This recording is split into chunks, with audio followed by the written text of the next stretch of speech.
In this video, from 6th to 10th class, prepositions are given in this video.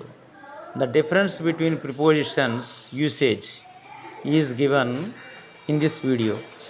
Suppose son of తరువాత తండ్రి పేరు రాయాలి. Son of అంటే రమేష్ యొక్క తండ్రి అని అర్థం. మదర్ ఆఫ్ రమేష్ యొక్క తల్లి అని అర్థం. కాబట్టి సన్ ఆఫ్ మదర్ ఆఫ్ తర్వాత మదర్ ఆఫ్ అంటే తల్లి పేరు రాయాలి, సన్ ఆఫ్ అంటే తండ్రి పేరు రాయాలి.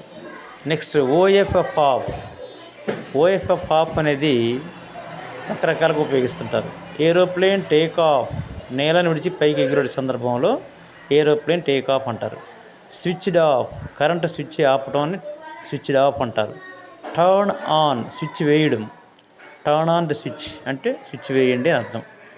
ఆన్కి ఓవర్కి డిఫరెన్స్ ఏంటంటే, ఆన్ అంటే the book is on the table, టేబుల్కు టచ్ అయ్యి ఉండాలి బుక్, అయితే ఆన్ అని రాయాలి. ఓవర్ అంటే the lamp is over the table, bulb టేబుల్కు టచ్ కాకూడదు, పైన ఉండాలి, వేలాడుతున్నట్టుగా ఉండాలి, అప్పుడు ఓవర్ అంటాం.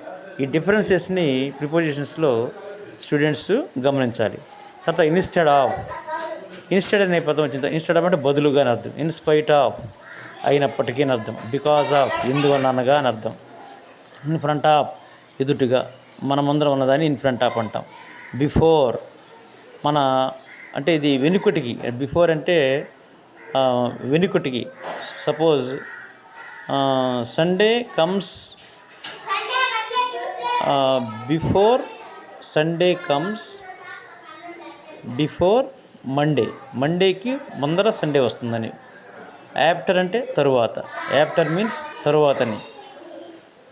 So Tuesday comes after Monday, after Monday సోమవారం తర్వాత ట్యూస్డే వస్తుంది. ఆ విధంగా ఉపయోగించుకోవాలి. తర్వాత ఇన్ లోపల, ఆన్ మీద, ఎట్ వద్ద. ఎట్ అనేది at the railway station, at the bus stand, at the school అనే మీనింగ్లో ఉంటుంది. ఇన్ అంటే లోపల. ఈ ఇన్ని అనేక సందర్భాల్లో వాడతారు. తర్వాత పుట్టింది, బోర్న్ ఆన్. బోర్న్ ఇన్ అనకూడదు, బోర్న్ ఆన్ అనాలి. ఇన్. మళ్ళీ మంత్ అయితే in September, on Monday, in the month of, in summer, in winter. Seasons.